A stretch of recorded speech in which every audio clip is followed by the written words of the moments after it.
Hi, welcome everybody. We'll go ahead and get started. I think we've got a good group here. So welcome everybody, and thank you for attending this second of OpenSecrets Lobbying Masterclass webinar sessions. In this series, we're hoping to educate you on what data is available, as well as how to use lobbying disclosure reports in your work. At the top here, we'd like to thank the Omidyar Network for their support of this series and our work taking advantage of combined state and federal lobbying data as well.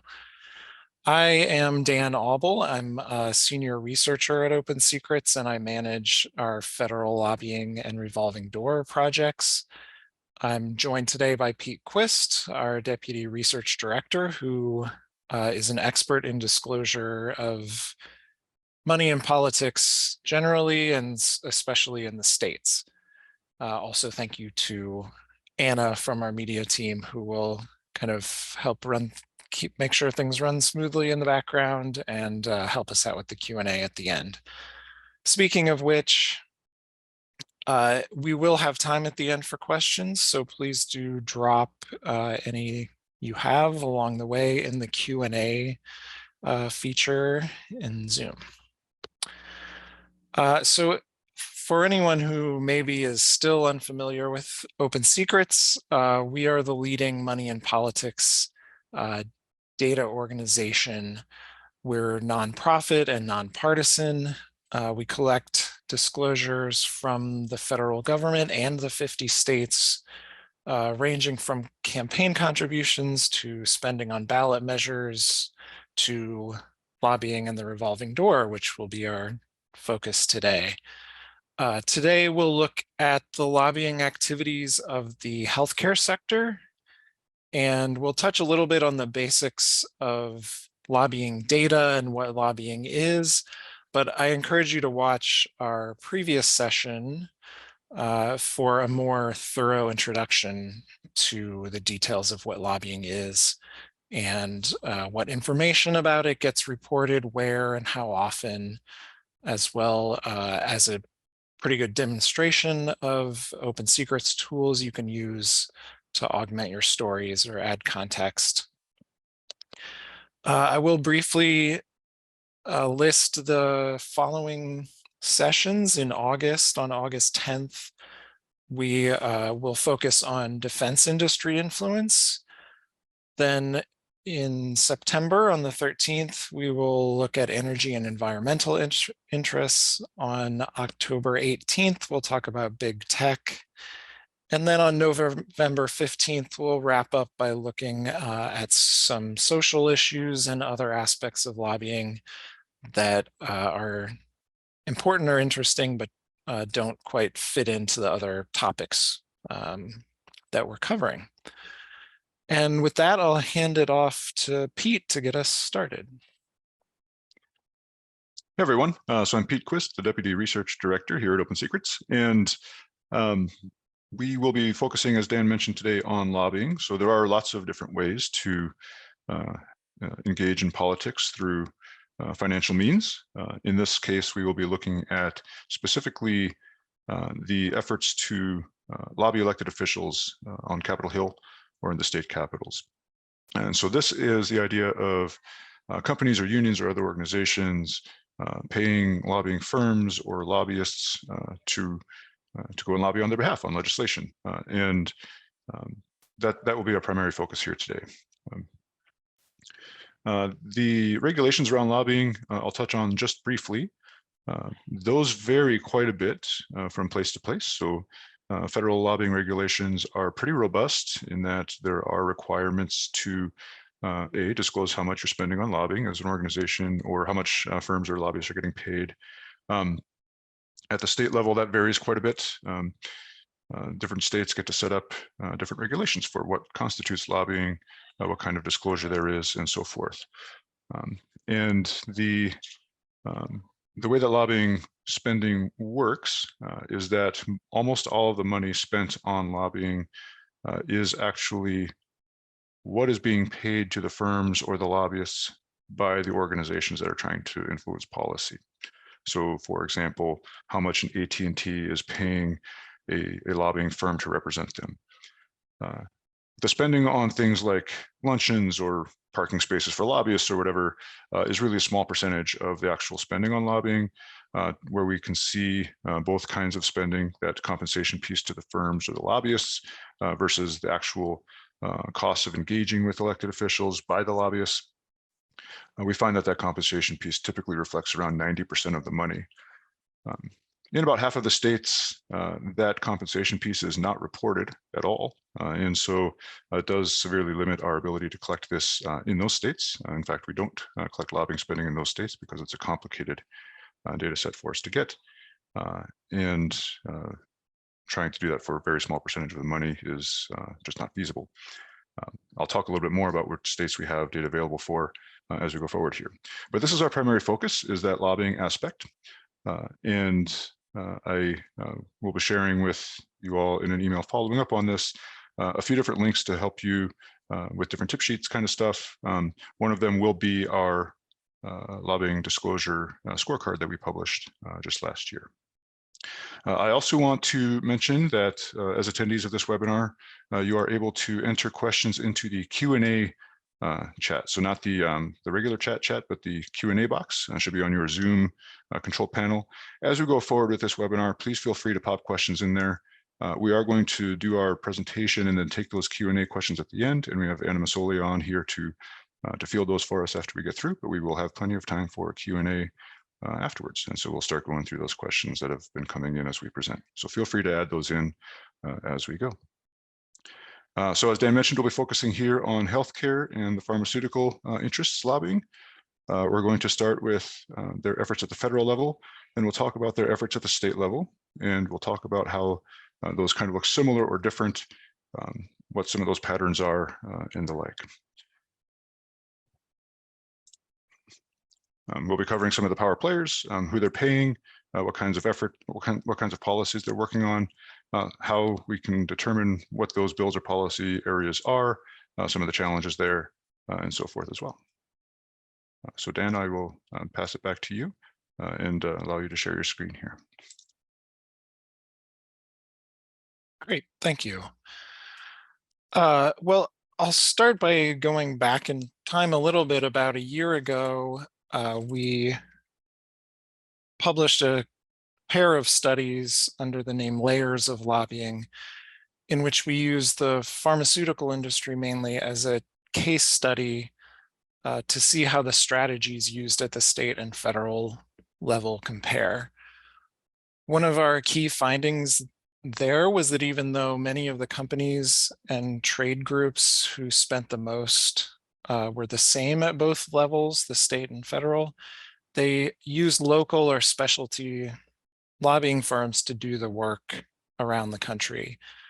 We also found by reviewing testimony that the industry's message was remarkably similar across jurisdictions, often using the exact same language. And this may seem obvious, but it can also be useful for journalists and advocates to know this, to know that the arguments being made at the national level will likely appear in your state house and vice versa. So I will mainly focus on the federal level, and then Pete will talk about the state. But the main point at the federal level is that it's fair to say the health sector is a behemoth when it comes to lobbying in DC. As a whole, let me just share my screen.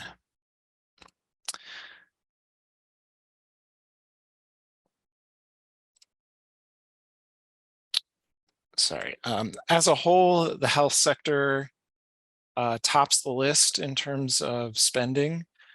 And in addition to that, 3 of the top 10 industries spending on federal lobbying are in the health sector. So pharmaceutical and health products tops the list. They spent $375 million in 2022. Hospitals and nursing homes show up again at number 7, having spent 125 million. Health services hospitals are number 7. Health services is number 10, having spent just under that at 123 million. And then further down around 15, we get health professionals like doctors and nurses that spent almost $100 million last year. And if we take the really big picture and count up the health sector's spending since 1998, when we first have data, they still top the list, having spent $11.4 billion over that 25-year period. To look at the trend, the health sector continued its pattern of growing spending that it's had for the last decade or so. And so far, the first quarter of 2023 appears like that trend may continue. Even when you account for inflation, 2023 looks to be on track to match or exceed 2022 spending. And if you look at the pharmaceutical industry in particular, you see a similar trend with an upward direction of spending that continues to the present. But the first thing I want to do is kind of zoom in on some of the issues that the health sector focuses on. When we talk about the health sector, we're including all kinds of things like hospitals, nursing homes, medical labs, doctors and nurses, pharmaceutical manufacturing and wholesaling, biotech companies, companies that make and sell medical devices, and even a variety of like outpatient health facilities. So this is a somewhat diverse group with different and sometimes opposed, directly oppositional interests, but very often they have overlapping priorities. But let's just look at some of the top bills that were lobbied on by pharmaceutical and hospitals, just as an example. And this list is from the first quarter of 2023, which is the most up-to-date data we have so far. That is until almost exactly a week from today, on the 20th, when the second quarter filings are due. So in a couple of weeks, we'll be able to do all this kind of stuff with the whole first half of 2023 through June. But these lists of the most often mentioned legislation from lobbying reports shows that the industries have particular interests, as you might expect. Now, by the end of the congressional session next year, the very top of these lists will probably end up being dominated by like appropriations bills or some large, broad legislation like, the last couple of years, the Inflation Reduction Act and those type of bills that touch on a lot of industries and attract a huge amount of interest and money. But one of the advantages of focusing on this one early sliver of data is that it highlights what the industry maybe has the most interest in for this session. So just to go through a few of the pharmaceutical industry companies' targeted legislation, the Pharmacy Benefit Manager Transparency Act, they mention the most often in their lobbying disclosures. And one of the things we found in the layers of lobbying study that I talked about was an effort by pharmaceutical manufacturers to shift the discussion about drug prices to how insurance And pharmacy benefit managers, or PBMs, were the real cause of inflated drug prices, or to shift at least some of the blame and discussion to that. So that's what the Pharmacy Benefit Manager Transparency Act focuses on. And another one of their top bills here was the Prescription Pricing for the People Act, which also seeks to highlight the costs added by PBMs and increase oversight of them. This Help Copays Act attempts to reform how insurance companies count prescription copays toward a patient's deductible or out-of-pocket limits. So you can see how that's kind of an attempt to control drug price, the price that the consumer sees of drugs without actually affecting what the pharmaceutical maker is charging. And then the Affordable Prescriptions for Patients Acts, that one would limit drug manufacturers' ability to swap products out. So to withdraw a drug from the market and introduce a new one that's very similar. And this is sometimes seen as trying to kind of stifle competition from generics. Now, to switch and look at hospitals, they focused largely on the physician shortage issue and the telehealth benefits. And so two of their main bills they focus on are related to the shortage of healthcare workers, the Resident Physician Shortage Reduction Act and the Building America's Healthcare Workforce Act, both aim to increase the number of physicians and nurses respectively.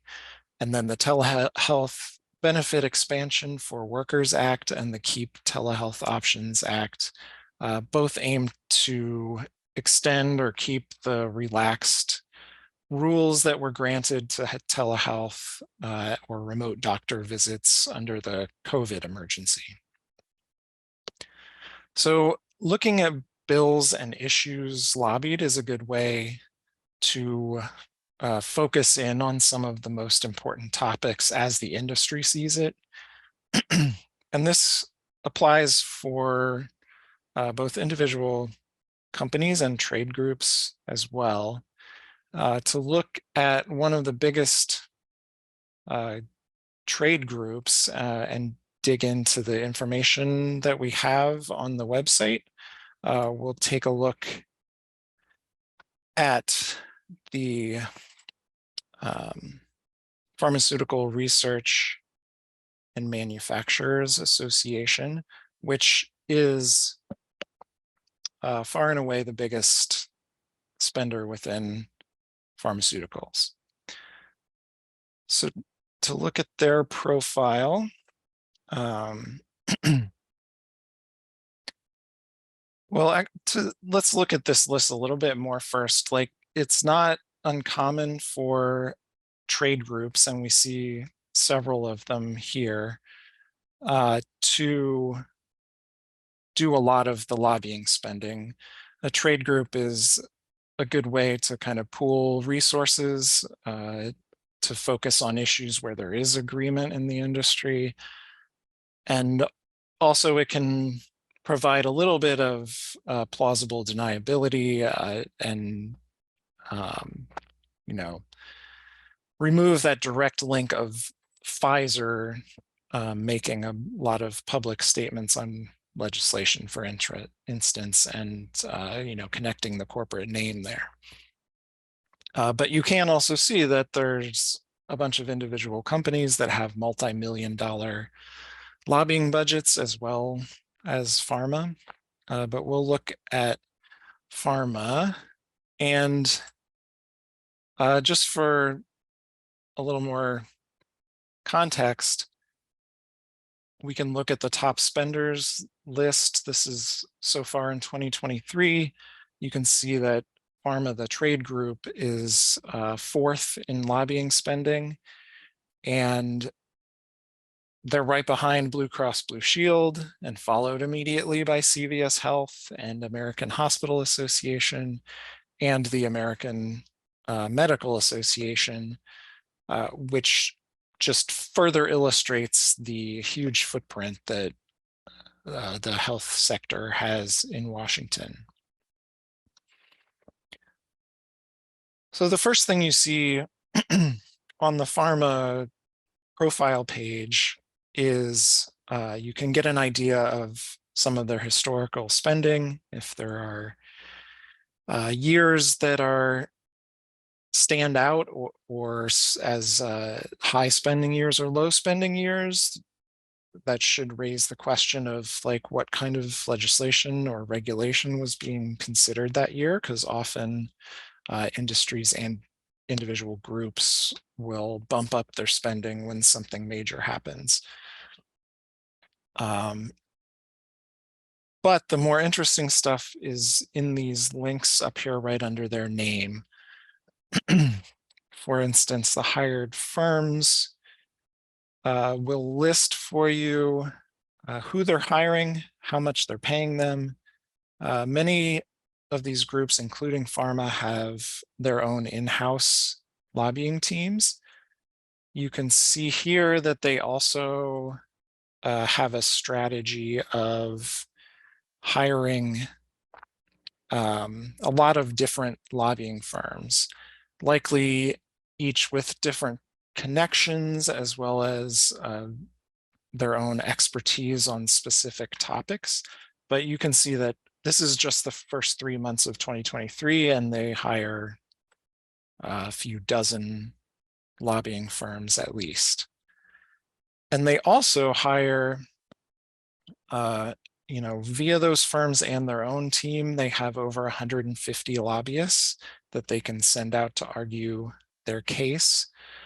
From this page, clicking on any of these lobbyist names in the lobbyist column will take you to a profile for that person that will list everyone they represent through the years, and even will include any campaign contributions they've made.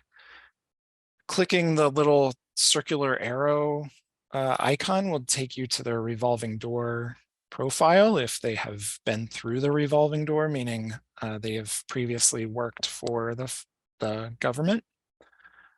And you'll see there both their private sector jobs as well as that government job where they were working sometimes for the same members or agencies that they're now getting paid to attempt to influence. But the really interesting stuff, I think, starts to show up in the issues section. And like this page makes it easy to look at the detailed descriptions that they provide on the disclosure reports. If you remember that list of a couple dozen lobbying firms that they've hired, well, each one of those firms files a report every quarter just for the work they did on behalf of Pharma. So instead of going through all of those reports one by one, you can just pick the broad issue area that you're interested in here and click on the number. And you'll see the text from all those reports on one page where you can easily read through it. And then, of course, we also have links back to the source documents. And in here, you will find bill numbers and legislation and titles of laws and all that. But it's also a case where you find a detailed description, and if you're interested in something specific, like at any mention of pharmacy benefit managers or drug pricing, you can take a look at this and look for that specific phrase. And if you're looking to do that across a broad multiple organizations or industries or something, that's easiest done by contacting us, and I can put something together for you pretty easily. But even down to sometimes very specific things, like if you want to look for 340B or a very granular regulation, you can see if anybody has mentioned it. And in that way, you can get a more complete picture that may be more targeted to the topic you're looking at than just looking at bills, which of course we also list the bills that they mention. They also report what agencies they contacted to lobby. The House and Senate appear on over 95% of lobbying reports, so it's safe to say that pretty much everyone is lobbying Congress. But which executive branch agencies a company targets can be helpful in connecting some of the dots, or targeting your FOIA requests, and just generally providing some research context about who they're talking to. So that's a brief look at the federal level, what the health sector is up to and what resources we have. I do also want to mention that on industry pages here, we have a link right under the graph to campaign contributions by that industry, which is another important aspect and is even related to lobbying, of course, but is kind of outside of what we have time with for today. But you can look there to see who they may also be giving contributions to, and all kinds of details about their campaign contributions. And with that, I'll give it back to you, Pete, to talk about how things work at the state level. Thanks, Dan. Here I will be focusing on our other website. We currently, OpenSecrets is operating two websites, our opensecrets.org website and our followthemoney.org website. Dan has been touring some of our lobbying data on our opensecrets.org website, which has our federal data in it. Our followthemoney.org website will have our state data. Ultimately, this will be migrating over to our OpenSecrets website, probably next year. There will be some different interfaces available for that. I want to talk about what data we have and will continue to have, and I will even be potentially expanding as we integrate these databases and websites. So the followthemoney.org website is primarily built around running a query for data, as opposed to some preset tables and so forth. So a little bit higher barrier to entry, but really designed to allow you to ask for anything that might exist in the database. I will start by clicking up here in this Ask Anything box. I'm going to briefly show you how the interface works and then talk about some of these trends and players here. For a more detailed examination of how this interface works, do check out the first webinar that we did on Introduction to Lobbying Data. And again, that link will be sent out in a follow-up email to those in attendance here today. So by clicking on the Ask Anything, I'm going to switch from contributions data to lobbying expenditure data. And then I get options to look at spending by certain spenders, who's getting paid, or which states and years I might want to look at. And here I'm going to start by just looking at lobbying spending in recent years. I'm going to click on state year and click on year. And I'm going to go actually back quite a few here to 2015. 2015 is the first year in which we have all of the states that we currently collect for lobbying expenditure data. We began collecting this data around that time. At that time, the National Institute on Money and Politics was expanding and pulling in new data sets, and lobbying spending data was one of those that we started pulling in the mid-teens. And so now I'll be looking at lobbying spending in those years. Just going to click on Go. And then within this data set, it is actually querying our database to see how much spending we have compiled in those years in the states in which we get this data. We show about $14.5 billion in lobbying spending at the state level during the 2023 through 2015 time period.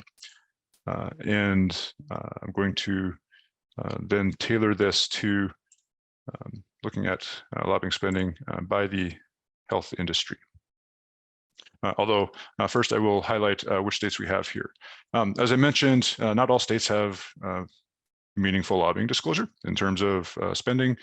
The biggest hurdle, as I referred to at the beginning, is whether or not there is compensation reported, how much organizations are paying lobbyists and firms to represent them. These are the states in which we have lobbying spending data. These states all require that compensation aspect to be reported. There are a few states, not very many, but a small number that are not included here that also require that to be reported, but that have historically made that data very difficult to collect. One of them, for example, is Pennsylvania, which I think once we get these databases migrated together, we may be able to start getting Pennsylvania data. Every state is kind of a puzzle. In Pennsylvania, at the last time that we expanded our list, that compensation aspect was reported, but those reports were in a filing cabinet in Harrisburg and only accessible in person, which made it pretty difficult for us to collect those. Every state is a bit of a challenge. Pennsylvania now has those available online, so they are available online, and we will likely be getting those in the future as we continue to expand the states in which we collect data as disclosure practices improve. I'm going to alter this query to look specifically at the health industry.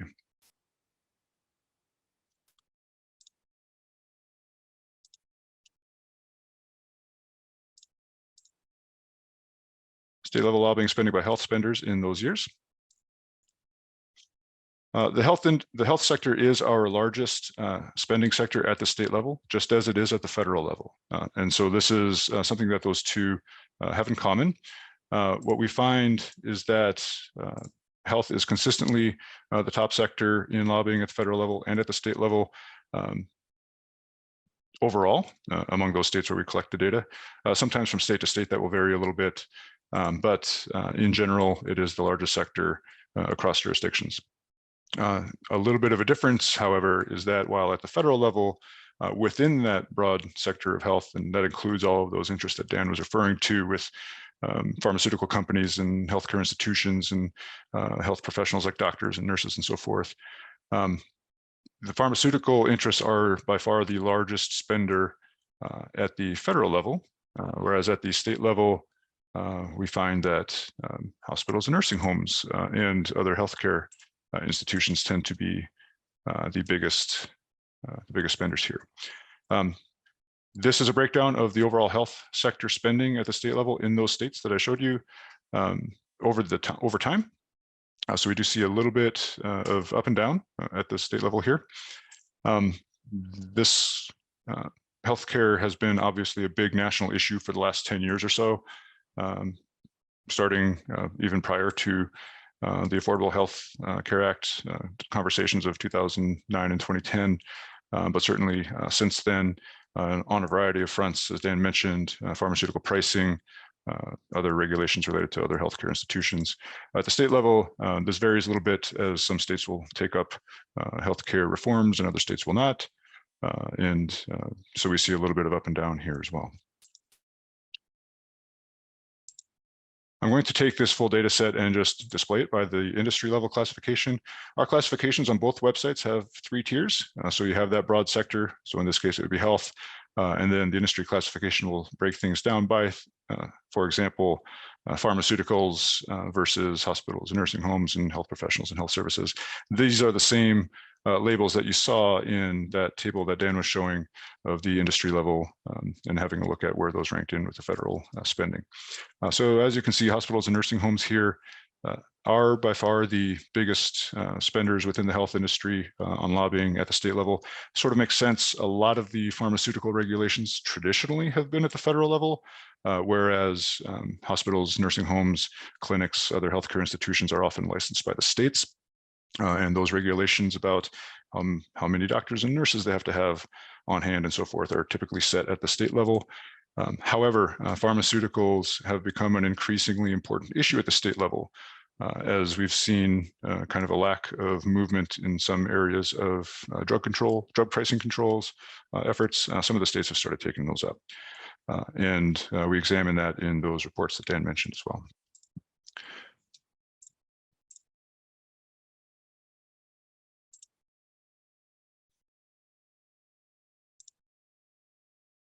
Looking again at the overall health sector here, I can break this down by jurisdictions so we can see how much is being spent in each state.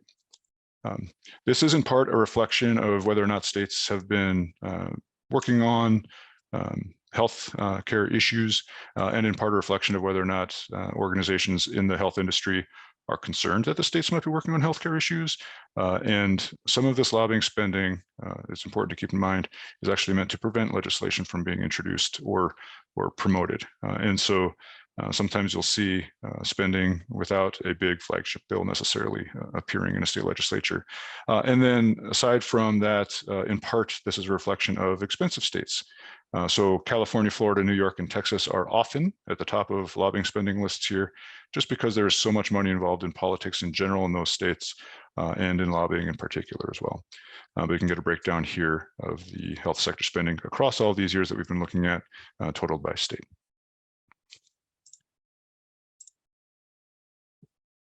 I'm going to limit this to just some more recent states, and then we'll get into some more detail here. Sorry, some more recent years. So we're just going to look at 2021 through 2023.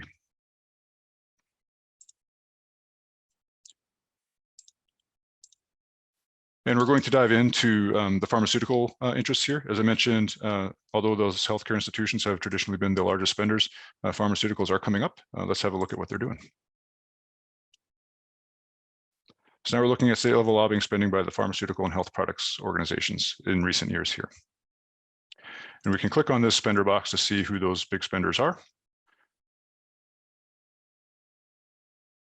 At the federal level, we saw that the largest spender in this arena was Pharma, the Pharmaceutical Research and Manufacturers Association.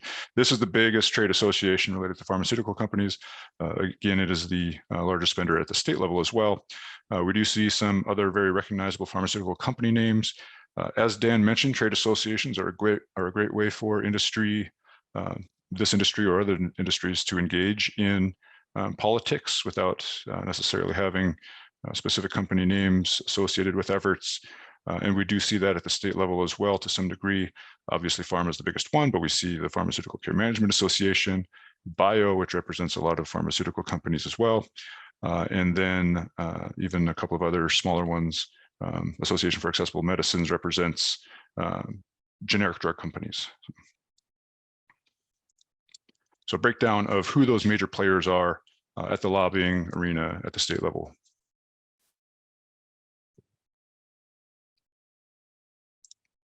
Who are they paying?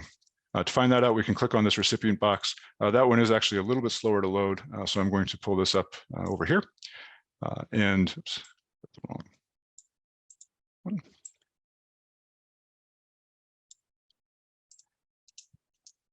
So we're looking at the overall health sector again here, looking at the state level in 2021 through 2023.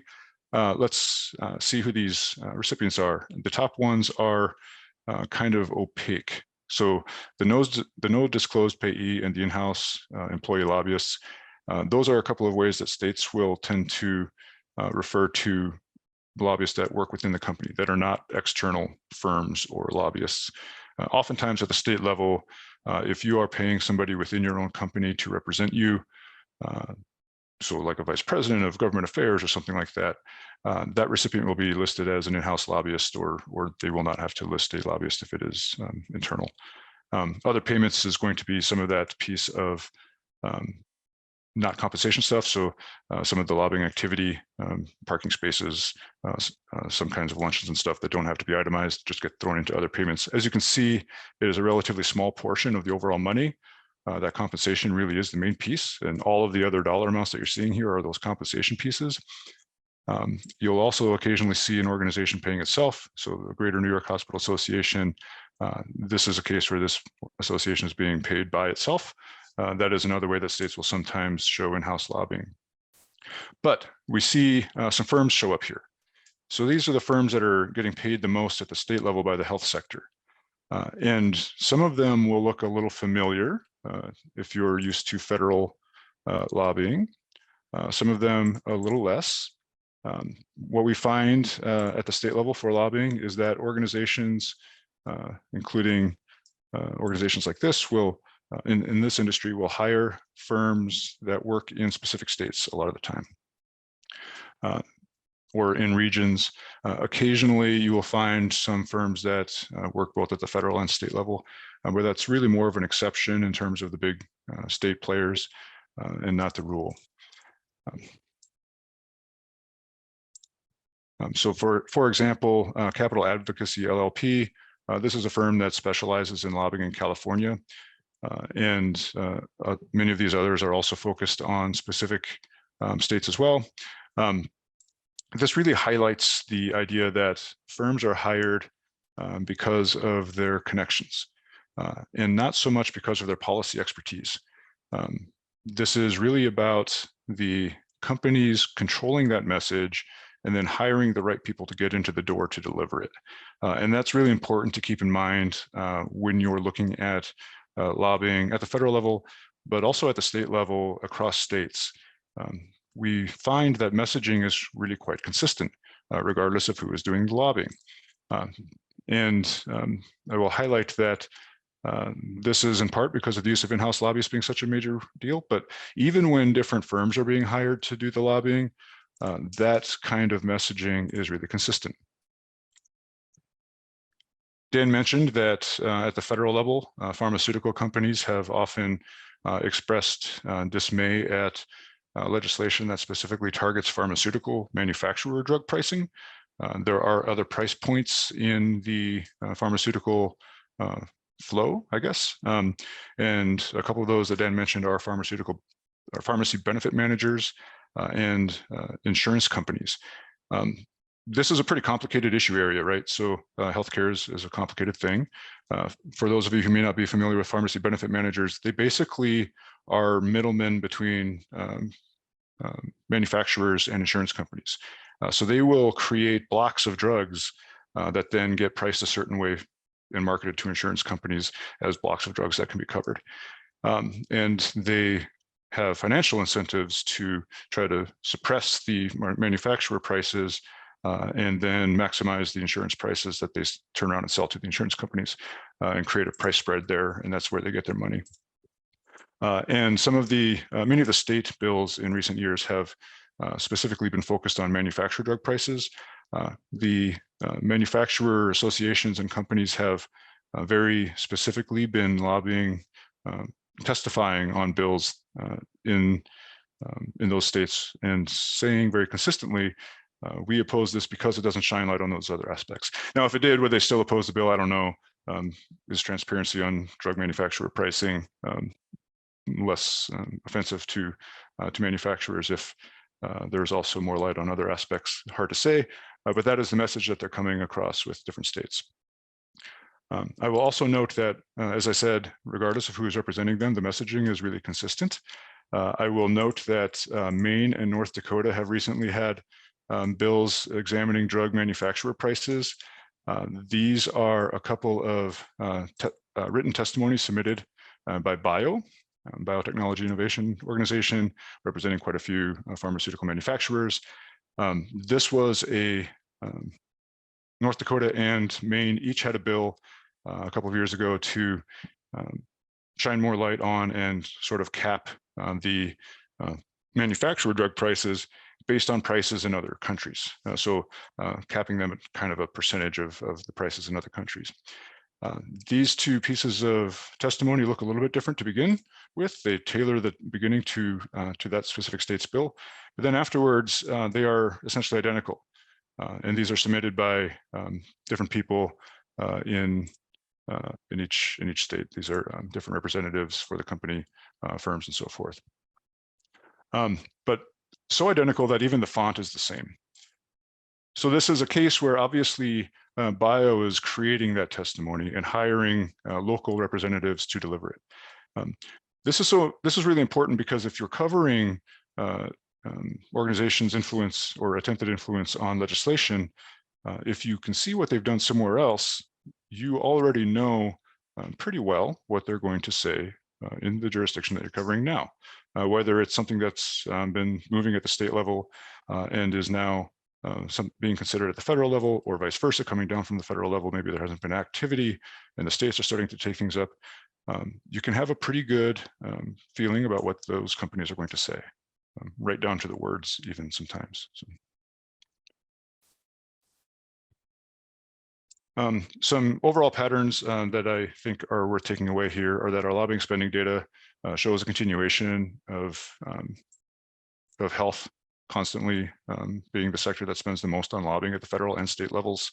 That doesn't seem to be something that's going to change in the near future. State level lobbying continues to be dominated by in-house lobbyists and by firms that specialize in specific states or sometimes regions. There are, for example, firms that specialize in like the southern states or something like that. Testimony from national interests, these pharmaceutical companies and other healthcare companies, tends to be very, very consistent. You can know ahead of time what they're going to say on many of these bills. The biggest hurdle here for us, of course, is the lack of disclosure at the state level. We really need states to step up the transparency aspect of showing how much these companies are paying to be represented. Another hurdle for us at the state level is which bills are being lobbied on. That is difficult for us to see in many cases. It is sometimes available, and we do have that data in a few states. It isn't typically as clean as we will see at the federal level. It might be a big memo field with things written in it that are hard to sort of standardize. Oftentimes it's not available at all. In many cases, the best two ways to see which bills companies lobbying on are to go to either the state's legislative website and look at testimony on bills. And you can sometimes search by organization to see what bills they might be lobbying on, as opposed to getting that data from a lobbying disclosure agency or ethics agency or so forth. Another key way to start getting into this is to look at organizations that are advocacy groups on specific issues. In writing our reports a couple of years ago on the pharmaceutical company lobbying, I relied quite a bit on an organization called the National Academy for State Health Policy to identify legislative trends and what kinds of bills are being presented at different state legislatures across the country to draw those trends, because it's so hard to see in lobbying data. This is true. That isn't a group that I'm otherwise familiar with, but the idea here is that if you're working on an issue across states, including healthcare, finding those groups that are really tracking that specific issue is a great way to understand at least their perspective of what's happening across the country and what bills across the country are worth focusing in on. So with that, I will pass it back to Dan to close us up, and then we will have about 10 minutes here of Q&A. Great, thanks, Pete. And please do enter any questions or comments you have in the Q&A. We're happy to address them. Just kind of to wrap up, I would encourage you again to contact us with any questions or needs for custom data. We have, you saw how one of the great advantages of Follow the Money is that you can really go in and slice and dice things whatever way you want. It's almost like straight access to the database. The OpenSecrets federal stuff, almost everything on the lobbying disclosures shows up on the website there. But for instance, we have more granular categories. I could run you how much have chiropractors spent on lobbying. So that kind of thing, feel free to contact us if you have any questions or have questions about what other resources we might have. And I will just remind you that August 10th we'll be doing a similar talk about the defense industry. And with that, Anna, have we had any questions yet? We do have one to kick it off, but if anyone Great. else wants to start submitting your questions, you should see a Q&A chat. So please feel free to, but just to start us off, Dan, at the federal level, if a company pays in-house lobbyists to represent them, are those lobbyists identified or what information is available about them? Right. So I mentioned that, every firm that Pharma hires has to file a report. But since Pharma also has their own team, they file a report that's more or less identical to those that the lobbying firms file. So they will be, writing out that description of the issues they're working on. They'll be disclosing what parts of the government they contacted, what individual lobbyists they hired to make contact with the government for lobbying purposes. So yes, they can be identified on the self-filings as well as the lobbying firms, and they have pretty much all the same information. And one of the perks of coming to OpenSecrets is that there are some tricky rules about how the spending gets counted up. So we take all that into account in our methodology. So you can avoid the hazard of double counting some of the money since they both file. And that self-filing will include numbers for what they hire out to. But yes, the self-filing organizations do report just about everything that you see. Great, thank you. One more follow-up question. When you have organizations at the state level, is there a way to see those in-house lobbyists as well, or is that different? So at the state level, it will vary by jurisdiction. I sort of referred to how every state gets to decide, A, what is lobbying, B, what is reported about it. Oftentimes, and probably the most common approach is, approaches plural, are that you report no recipient, you just report what you're spending, or that you report yourself or like your own organization or the use of quote unquote in-house lobbyists. In those cases, it can be difficult to see who those specific lobbyists are. That said, sometimes in our lobbying spending data, we aren't able to get data quite as granular as we would like. There are states where the really transaction level granular data is not available through an online export, but summary data is. And for us, the idea of capturing how much organizations are spending on lobbying is there are a lot of key aspects to lobbying. This is a really important area of governance. But one of those key areas that we need to capture is how much organizations are spending on lobbying. That's their measurement of how much effort and how effective their efforts are on affecting public policy, or how much importance they place on trying to affect public policy in a given jurisdiction. So in states where we are not able to get necessarily that granular data through an online access point and are able to get more summary data, we may not be able to capture who those in-house lobbyists are, even if they are reported in a more granular way. However, that data is sometimes available on things like scanned images or other kinds of images on state lobbying websites. So they're always worth checking out, even if we don't necessarily have something quite as detailed as you're looking for. And we're always happy to help with accessing those data points too. Great. One follow-up for you, Pete. What states are best or worst when it comes to lobbying data transparency? Yeah, so best and worst is a bit of a complicated thing. I did share a link to the legislative or the lobbying scorecard, and that will also go out in our follow-up email. I will point out a couple of really good practices that some states are doing. Wisconsin's online access is really good. They have a website called Eye on Lobbying, where you can search on their website, and this isn't to speak about their data export, which I'm a little less familiar with, but on their website, you can search for who is lobbying and find out what they're lobbying on and so forth. You can search for a bill and find out who's lobbying on it. You can search by a standardized issue area and see who those players are, or who is being targeted by lobbying.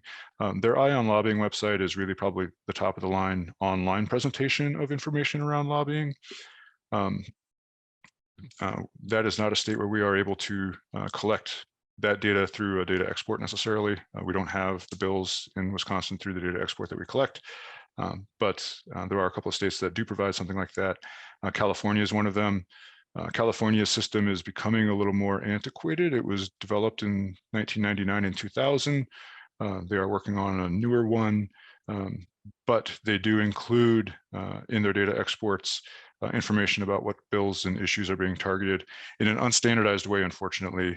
That is one of those states where it's a big memo field, but a lot of filers, firms, clients, lobbyists, all three of them file in California, so you get a lot of overlap in reports. You can see a lot of different angles of the lobbying. A lot of those filers will make the effort to put in quite a bit of information about what they're lobbying about, however, even if it isn't very well standardized. Great. And I think you kind of answered whether we can track lobbying on specific bills or issues, but that was the next question. If you have anything you want to add on that, I'll bounce it back to y'all to answer that and then close up. Yeah, Dan, do you want to? Yeah, so, I mean, I talked a little bit about what bills pharmaceuticals and hospitals work on, and we get that information from the lobbying disclosures. So also on the website, you can look at any bill that has seen lobbying activity and get a list of all the organizations that mentioned lobbying on it, and look at the way they talked about it on their form, which may give you a little more context, although they are not required to and almost never say whether they support or oppose certain things. They just list the topics that they work on.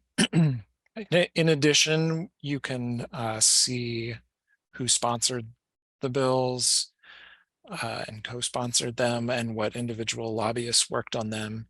For a really specific issue, things get a little trickier, and in those cases, it's probably easiest to get in touch with us, and I can run any number of ways who is lobbying on something specific, or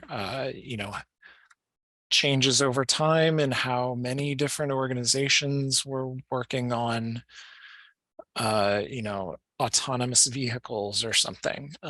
So yes, we can at the federal level do that pretty well. I'll jump in here as we wrap up. At the state level, as I mentioned, hurdles are variable. I will note, however, that even in states where that compensation piece isn't reported, lobbying disclosure of some sort typically exists. It might just be a very small portion of the spending. However, sometimes state registrations will have information about at least issue areas that an organization is planning to lobby on, or that a firm is planning to lobby on behalf of different organizations and so forth. So even where spending data is not meaningfully available, sometimes you can find that information on state lobbying disclosure websites. The last thing that I'll add here as we close is that even in the states where we don't have spending, we do collect at least the information about who is registered to work for whom. That will not typically have the bills and issues necessarily, but we can create those links so as kind of a proxy measurement of how much effort an organization is making to lobby in a given state. You can use those lobbyist counts. It's not as great as how much spending, which is really the measure of how effective they think that they are, and how much those lobbyists are charging is a measure of how effective they are, but kind of a proxy. So we are at time. I want to thank everyone for coming. I'd like to thank Omidyar Network for funding our webinar series and much of our work on our lobbying data and data integration.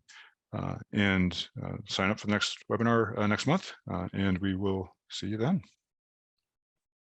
Take care.